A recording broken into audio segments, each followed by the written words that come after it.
अंतर्राष्ट्रीय जैन साहित्य संगम का 3 दिवसीय राष्ट्रीय अधिवेशन मुंबई के लोढ़ा धाम में आयोजित किया गया, जिसमें देश के तमाम हिस्सों से जैन समाज के कवि, साहित्यकार, पत्रकारों की मौजूदगी रही। उद्घाटन समारोह, संगोष्ठी, महिला सांस्कृतिक सम्मेलन, कवि सम्मेलन, कृतियों का लोकार्पण, पुस्तक प्रदर्शनी आदि कार्यक्रम आयोजित हुए। कार्यक्रम का उद्घाटन कर्नाटक के राज्यपाल महामहिम थावर चंद जी गहलोत ने किया, जबकि मुख्य अतिथि के रूप में संत डॉक्टर लोकेश मुनि, योगी देवेंद्र ब्रह्मचारी तथा महाराष्ट्र के कैबिनेट मंत्री मंगल प्रभात लोढ़ा की विशेष मौजूदगी रही। नमस्कार, मैं हूं दिनेश कुमार, आप देख रहे हैं सुरभि सलोनी। लोढ़ा धाम मुंबई में जैन साहित्य संगम का अंतर्राष्ट्रीय अधिवेशन चल रहा है, जहां विविध कार्यक्रम आयोजित किए जा रहे हैं। हमारे साथ जैन साहित्य संगम के राष्ट्रीय अध्यक्ष जगदीप जैन हर्षदर्शी जी हैं एवं पश्चिम बंगाल के प्रांतीय अध्यक्ष सुरेंद्र मोहन जी हैं। हम इन लोगों से बात करते हैं क्या कार्यक्रम चल रहा है और किस तरह से चल रहा है। सर, सबसे पहले तो स्वागत है आपका, और यहाँ के इस कार्यक्रम के बारे में बताएं। धन्यवाद। आप सबको ये जानकर अति हर्ष होगा कि जैन समाज की प्रतिनिधि संस्था अंतर्राष्ट्रीय जैन साहित्य संगम का राष्ट्रीय अधिवेशन मुंबई के लोढ़ा धाम में 20, 21, 22 तारीख को आयोजित है। और इसमें प्रथम दिन हमने 20 तारीख को यहाँ लोढ़ा धाम से विरार तक के 5 तीर्थों की आध्यात्मिक तीर्थ यात्रा की, जिसमें सभी प्रतिभागियों ने आस्था और श्रद्धा के साथ अनुपम लाभ लिया। सभी तीर्थों पर जाकर चैत्यवंदन किया, परमात्मा की स्तुति की और सबने स्तवन गाकर और भाव विभोर होकर इस यात्रा की मंगल शुरुआत की। और शुरुआत से अंत तक, सुबह से शाम तक एक आध्यात्मिकता का अनुपम वातावरण बना। और आज हमें अत्यंत खुशी है कि कर्नाटक के राज्यपाल सम्माननीय थावरचंद जी साहब गहलोत यहाँ मुख्य अतिथि के रूप में उद्घाटन सत्र में पधारे। साथ में विश्व संत डॉक्टर लोकेश भी पधारे और उनके साथ में देवेंद्र ब्रह्मचारी जी थे, और महाराष्ट्र के कैबिनेट मंत्री मंगल प्रभात जी लोढ़ा की मुख्य आतिथ्य में यह आयोजन बहुत ही शालीन और अनेक उद्देश्यों की संपूर्ति के साथ में संपन्न हुआ। इसमें हमारे जैन साहित्य संगम की अंतर्राष्ट्रीय अध्यक्ष श्रीमती मंजू मंगल प्रभात लोढ़ा भी उपस्थित थी, और देश के कोने कोने से, पश्चिम बंगाल से लेकर इधर राजस्थान, गुजरात, दिल्ली, सभी प्रांतों से यहाँ लोगों का, साहित्य सेवियों का यहाँ आगमन हुआ, जिसमें कवि भी हैं, साहित्यकार भी हैं, चिंतक भी हैं, सभी का ही आगमन हुआ। और अभी हमारा एक सत्र सुबह उद्घाटन सत्र में हुआ। अब आगे अभी परिचय सत्र चल रहा है, जिसमें प्रतिवेदन शाखाओं के द्वारा पढ़े जाएंगे और कई जो पुस्तक के कृतिकार हैं उनकी कृतियों का लोकार्पण भी होगा। और शाम को सभी साहित्यकारों कवियों की समुपस्थिति में कवि सम्मेलन आयोजित होगा, जिसमें लॉटरी सिस्टम से सबको आमंत्रित करके उनकी कविताओं का रसास्वादन करवाया जाएगा।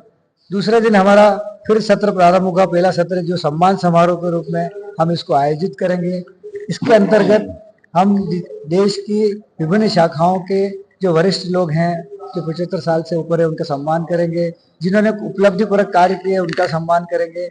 इस तरह ये कार्यक्रम होगा। और उसके साथ साथ एक विद्वत संगोष्ठी भी हम आयोजित कर रहे हैं, जिसमें जो विद्वत हैं अनेक विषयों पर अपनी धारदार जो उपलब्धि है या उद्बोधन है उससे हमें परिचित करवाएंगे। और दिन में महिलाओं पर केंद्रित एक हमने महिला सांस्कृतिक सम्मेलन आयोजित किया है, जिसमें महिलाएं एकल नृत्य द्वारा, नाटक द्वारा, मुकाभिनय द्वारा अपनी प्रस्तुति देंगी। और रात में फिर पुनः कवि सम्मेलन का आयोजन होगा, जिसमें विभिन्न क्षेत्रों से पधारे हुए कवि अपनी रचनाएं प्रस्तुत करेंगे। इस तरह ये 3 दिवसीय आयोजन देश के विभिन्न क्षेत्रों से आए कवि और साहित्यकारों की उपस्थिति में आयोजित हो रहा है। मनोज जी, किस तरह से पूरे देश से जैन समाज के कवि और पत्रकार यहाँ उपस्थित हैं, उस बारे में थोड़ा बताइए, और कहाँ से लोग आए थे? देश विदेश के सभी हिस्सों से जगदीप जैन हर्षदर्शी जी के आह्वान पर लोग एकत्रित हुए हैं। मैं भी पश्चिम बंगाल शाखा की तरफ से 15 सदस्यों के साथ यहाँ आयोजन में भाग लेने आया हूँ। बहुत ही अच्छा कार्यक्रम चल रहा है। हर्षदर्शी जी की मेहनत रंग ला रही है। वह सबों को एक माला में मोतियों की तरह पिरो रहे हैं। इनके आह्वान पर, इनके मार्गदर्शन में हम सभी आगे बढ़ रहे हैं और कार्यक्रम बहुत ही सुंदर हो रहा है। 20 तारीख और 21 तारीख का कार्यक्रम संपन्न होने जा रहा है। 22 तारीख का भी कार्यक्रम है। 23 को भी हम लोग यहाँ पर रहेंगे। बहुत ही सुचारू रूप से कार्यक्रम चल रहा है। सभी कार्यक्रम का आनंद ले रहे हैं। ये क्षेत्र होने के बाद नेक्स्ट अधिवेशन के लिए क्या हर्षदर्शी जी हमें बंगाल का अवसर मिलेगा या उसके पहले और भी कोई वेटिंग में है? हम अति हर्ष घोर हैं कि हमारे आगामी अधिवेशन को लेके 3-4 प्रस्ताव हमारे सामने हैं, जिसमें पश्चिम बंगाल से, कोलकाता से सुरेंद्र जी भाई साहब का हमें आग्रह है। इधर पश्चिम बंगाल के साथ साथ तमिलनाडु से चेन्नई वाले कह रहे हैं कि आप हमारे यहाँ अगला अधिवेशन कीजिए। साथ ही और भी जो मैसूर है कर्नाटक शाखा वाले भी बोल रहे हैं, सभी को हम लाभ देंगे और हम सब एक वर्ष यहाँ करेंगे, दूसरे के बाद तीसरे वर्ष कहाँ करेंगे, ये आयोजन हम निश्चित रूप से संपन्न करेंगे और देश भर में साहित्य की एक अलग जगह कर एक नया कीर्तिमान स्थापित करेंगे। लोकेश भाई जी ने आज कोई घोषणा की और उन्होंने आग्रह किया, उसके बारे में जानकारी दीजिए आप।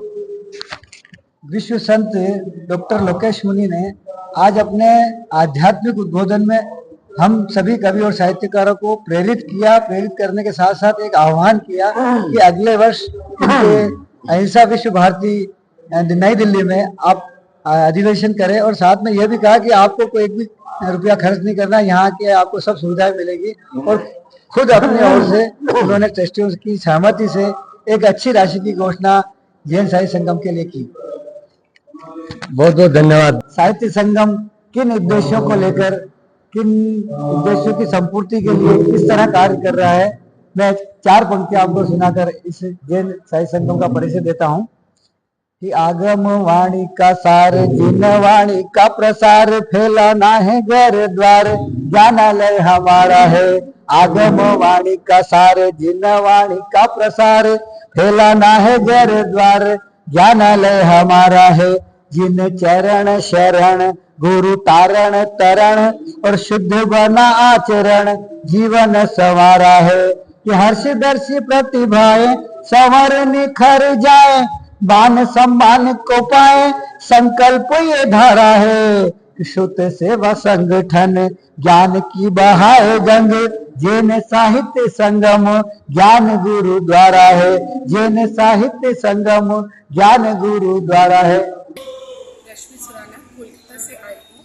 मैं बिल्कुल नई कवित्री आप कह सकते हैं, पर यहाँ पे जो जैन साहित्य संगम ने जो हम सबको ये मौका दिया कि हम यहाँ आकर के अपनी प्रतिभा को, अपनी कविताओं को सबके साथ शेयर कर सकें, तो इसके लिए इससे नए लोगों को बहुत उत्साह मिलता है और प्रेरणा मिलती है कि वो भी इस मंच का हिस्सा बन सकते हैं।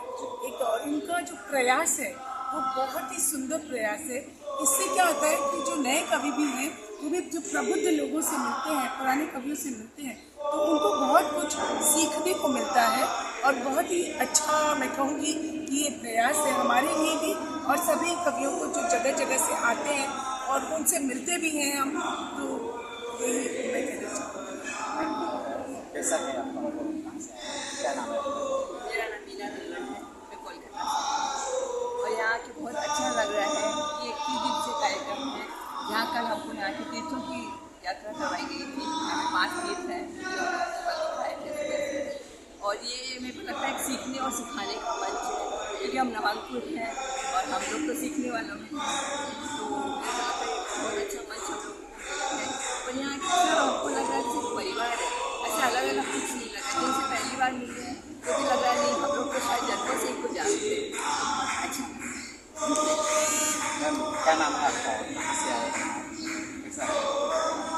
मेरा नाम प्रतिभा बोथरा है, मैं सूरत गुजरात से आई हूँ। जैन साहित्य संगम के गुजरात प्रदेश अध्यक्ष हूँ। मैं पिछले 3 सालों से जैन साहित्य संगम से जुड़ी हूँ और 3 सालों में जिसे कहते हैं कि प्रतिभा को बढ़ाने वाला ये एक प्लेटफॉर्म है। जैन समाज में विभिन्न लोगों जैन समाज के साहित्य से, लेखन से, काव्य से जुड़े लोगों को एक उचित मान सम्मान और स्थान मिले, उचित प्लेटफॉर्म मिले, उसका ये साहित्य संस्था का उद्देश्य है। उसी उद्देश्य को आगे बढ़ाने के लिए प्रतिवर्ष अपना अधिवेशन करती है, विविध गोष्ठियाँ करती है, विविध कार्यक्रम करती है, जहाँ सबसे पर्टिकुलर से राज्य से नहीं बल्कि संपूर्ण देश से लोगों का आना होता है, विदेशों से भी लोग आते हैं। और इस संस्था से जुड़ने के बाद मेरी अपनी प्रतिभा में मेरे बहुत निखार आया है। हमारे संस्था का उद्देश्य है सबकी प्रतिभाओं की प्रतिभा को निखार कर एक प्रतिभाशाली मंच और स्थान प्रदान करना। और ये जो आयोजन है मंजू मंगल प्रभा जी लोढ़ा द्वारा 3 दिन का आयोजन किया गया है, हम तहे दिल से उनकी बहुत सराहना करते हैं। खूब अनुमोदना है, बिल्कुल पारिवारिक माहौल है और सीखने के लिए हर कदम कदम पे बहुत कुछ है। तो आगे भी ये संस्था इसी तरह अंतर्गत आगे बढ़ती रहे अपने उद्देश्यों के साथ। जय जय।